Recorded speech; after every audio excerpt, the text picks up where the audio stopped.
முதலமைச்சர் இன்னும் சற்று நேரத்தில் அவருடைய ஆழ்வார்பேட்டை இல்லம் சென்றடைய இருக்கின்றார். ஏராளமான திமுகவினருடைய குறிப்பாக மூத்த அமைச்சர்களும் முதலமைச்சருடைய வாகனத்தை பின்தொடர்ந்து செல்லுகின்றார்கள். நேற்றைய தினமே முதலமைச்சர் முக்கியமான ஒரு கட்சி சார்ந்த மண்டல பொறுப்பாளர்களுடனான ஆலோசனை கூட்டத்தையும் மேற்கொண்டிருந்தார். எனவே இந்த ஒரு வார கால இடைவெளி என்பது அவர் மருத்துவமனையில் இருந்து ஆட்சி பணி, கட்சி பணி உள்ளிட்டவற்றை மேற்பார்வையிட்ட வண்ணமாக இருந்தார். மேலும் அந்த ஒன்றிணைவோம், ஓரணியில் தமிழ்நாடு உள்ளிட்ட அந்த திட்டங்கள் தொடர்பாக, ஓரணியில் தமிழ்நாடு தொடர்பாக கட்சி நிர்வாகிகள் எடுத்து வரக்கூடிய பணிகள் குறித்தும் நீண்ட விளக்கங்களை முதலமைச்சர் கேட்டறிந்திருந்தார். ஒவ்வொரு மண்டலத்திலும் திமுக எவ்வாறு செயல்பட்டு கொண்டிருக்கின்றது என்று தமிழகம் முழுவதும் 8 மண்டலத்தினுடைய பொறுப்பாளர்களை வரவழைத்து முதலமைச்சர் நேற்றைய தினம் ஆலோசனை மேற்கொண்டிருந்தார். முதலமைச்சருக்கு அந்த ஒரு சில சிகிச்சைகள் வழங்கப்பட்டிருந்தன. மருத்துவமனை நிர்வாகம் சார்பில் அது தொடர்பாக அதிகாரப்பூர்வ அறிவிப்புகளை எல்லாம் வெளியிட்டிருந்தார்கள். செய்திக்குறிப்பாக முதலமைச்சர் அனுமதிக்கப்பட்டது தொடங்கி அப்போலோ மருத்துவமனை நிர்வாகம் சார்பில் ஒவ்வொரு நாளிலும் முதலமைச்சருடைய உடல்நிலை எந்த அளவு நலமடைந்திருக்கின்றது என்பது உள்ளிட்ட விவரங்களை எல்லாம் சொல்லியிருந்தார்கள். முதலமைச்சருக்கு அந்த இதய துடிப்புகள், நுரையீரல் உள்ளிட்டவற்றினுடைய செயல்பாடுகள் முழுமையாக திருப்திகரமாக இருந்தன. எனவே லேசான மயக்கம் என்ற அளவில் மட்டுமே முதலமைச்சருக்கு அந்த அறிகுறிகள் தென்பட்டதன் காரணமாக ஒரு வார காலம் முன்னெச்சரிக்கை நடவடிக்கையாக ஓய்வில் இருக்க வேண்டும் என்று மருத்துவமனை நிர்வாகம் வலியுறுத்தியிருந்தது. அதற்கேற்ப முதலமைச்சரும் ஒரு வார கால ஓய்வில் இருந்தார். அதன் பிறகு புறப்பட்டிருக்கின்றார். மூத்த அமைச்சர்கள் அனைவருமே முதலமைச்சருடைய வாகனத்தை பின்தொடர்ந்து செல்லுகின்றார்கள். திமுகவின் தொண்டர்கள் உற்சாகத்தோடு முதலமைச்சரை நோக்கி கையசைத்த வண்ணமாக இருக்கின்றார்கள். ஒரு வார கால ஓய்வுக்கு பிறகு முதலமைச்சர் தன்னுடைய இல்லத்திற்கு ஆழ்வார்பேட்டைக்கு புறப்பட்டிருக்கின்றார். இன்னும் ஒரு 5 நிமிடங்களில் ஆழ்வார்பேட்டையை சென்றடைந்து வருவார். அதே நேரம் முதலமைச்சர் மேலும் ஒரு 3 நாட்களுக்கு மட்டும் கொஞ்சம் இடைவெளி எடுத்துக்கொண்டு தன்னுடைய வழக்கமான பணிகளை மேற்கொள்ளலாம் என்று மருத்துவமனை நிர்வாகம் சார்பில் கூறியிருக்கின்றார்கள். எனவே முதலமைச்சர் பெரிய அளவிலான பயணங்களை வெளியில் மேற்கொள்ள மாட்டார் என்று தெரிகின்றது. முதலமைச்சர் ஓய்வில் இருக்க வேண்டும் என்று சொல்லப்பட்டாலும் கூட தொடர்ந்து அவர் ஆட்சி பணிகளை கண்காணித்த வண்ணமாகத்தான் இருக்கின்றார். உரிய உத்தரவுகளை நாம் ஏற்கனவே குறிப்பிட்டவாறு பிறப்பித்த வண்ணமாகத்தான் இருக்கின்றார். எந்த மாதிரியான அரசு எந்திரத்திற்கான உரிய உத்தரவுகளை. எனவே அவர் 3 நாட்கள் இடைவெளிக்கு பிறகு தன்னுடைய வழக்கமான பணியை மேற்கொள்ளலாம் என்று மருத்துவமனை நிர்வாகம் வழங்கியிருக்கக்கூடிய அறிவுறுத்தல் என்பது முதலமைச்சர் ஒரு 3 நாட்களுக்கு வீட்டில் இருந்தவாறு வேறு எங்கும் வெளியில் பயணங்களை மேற்கொள்ளாமல் வீட்டில் இருந்தபடி தன்னுடைய பணிகளை மேற்கொள்ளலாம் என்ற அளவிலே அந்த அறிக்கையில் குறிப்பிடப்பட்டிருக்கின்றது. எனவே முதலமைச்சர் பூரண உடல் நலத்தோடு தற்பொழுது அப்போலோ மருத்துவமனையிலிருந்து புறப்பட்டிருக்கின்றார். முதலமைச்சர் நலமுடன் இருக்கின்றார் என்பதை அதிகாரப்பூர்வமாக அப்போலோ மருத்துவமனையே கூறிவிட்டது. மேலும் முதலமைச்சருக்கு வழங்கப்பட்ட சிகிச்சை என்பது செங்குட்டுவேலு அவர்கள் தலைமையிலான மருத்துவ வல்லுநர் குழுவின் மூலமாக அந்த சிகிச்சைகள் வழங்கப்பட்டன என்ற விவரத்தையும் வெளியிட்டிருக்கிறார்கள். முதலமைச்சர் தற்பொழுது டிஸ்சார்ஜ் ஆகி தன்னுடைய வீட்டிற்கு செல்வது சென்னையில் இருக்கக்கூடிய ஒட்டுமொத்த திமுக தொண்டர்களுக்கும் ஒரு உற்சாகத்தை வழங்கி இருக்கின்றது. அதன் காரணமாக சென்னை தொண்டர்கள் அனைவருமே அப்போலோ மருத்துவமனைக்கு முன்பாக குவிந்திருக்கின்றார்கள். முதலமைச்சர் எப்போது டிஸ்சார்ஜ் ஆவார் என்கின்ற எதிர்பார்ப்புடன் தமிழகம் முழுவதும் திராவிட முன்னேற்ற கழகத்தினுடைய தொண்டர்கள் இருந்து வந்தார்கள்.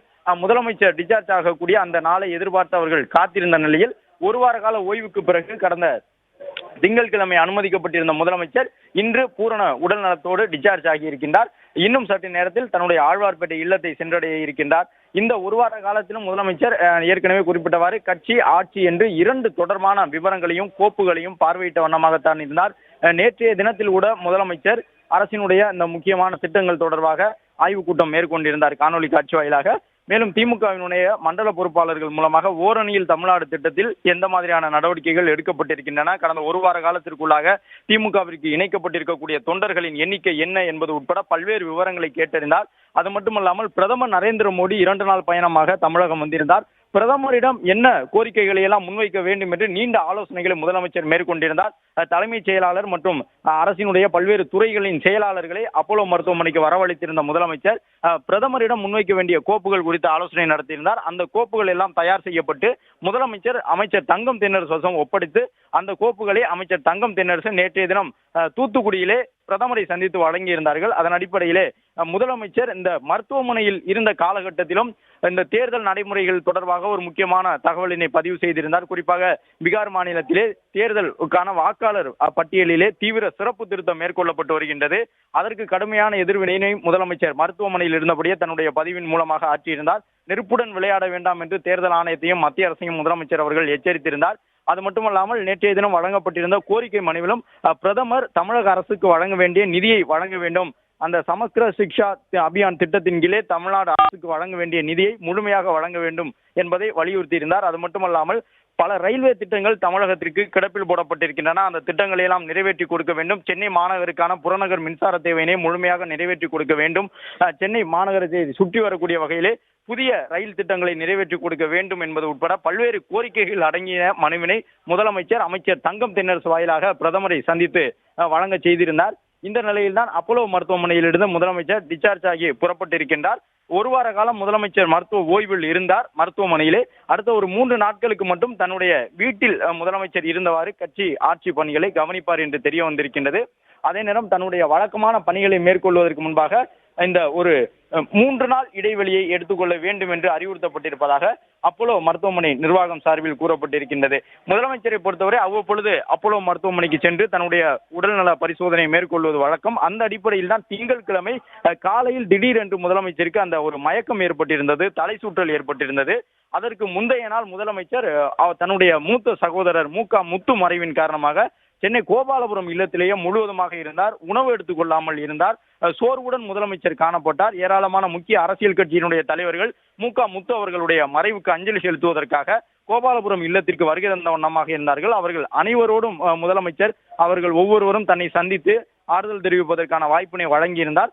அந்த அடிப்படையில் அந்த தொடர்ச்சியான பழுவின் காரணமாக ஒரு நாள் முழுவதும் அங்கு இருந்தது. அது மட்டுமல்லாமல் முத்து அவர்கள் உடலோடு அந்த உடல் அடக்கம் செய்யப்பட்ட பொழுது முதலமைச்சர் உணவு உண்ணாமல் சென்றிருந்தார். நடைப்பயணம் மேற்கொள்ள வேண்டிய சூழ்நிலை ஏற்பட்டிருந்தது. இது போன்ற காரணங்களால் தான் அவருக்கு அந்த மறுநாள் காலையில் தலை சுற்றல் ஏற்பட்டதாக மருத்துவத்துறை அமைச்சர் மா சுப்பிரமணியன் உள்ளிட்ட திமுகவினுடைய மூத்த அமைச்சர்கள் கூறியிருந்தார்கள்.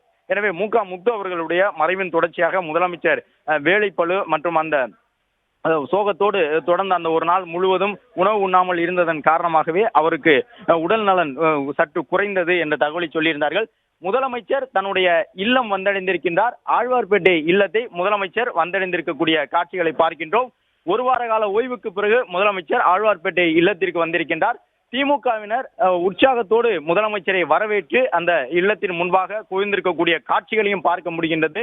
ஒரு வார காலம் மருத்துவ ஓய்விலே அப்போலோ மருத்துவமனையிலே இருந்த முதலமைச்சர் மருத்துவமனையில் இருந்தாலும் ஆட்சியும் கட்சி பணியும் ஒருபோதும் குறைந்துவிடக் கூடாது என்று அந்த பணிகளையும் ஒரு சேர பார்வையிட்டது குறிப்பிடத்தக்கது.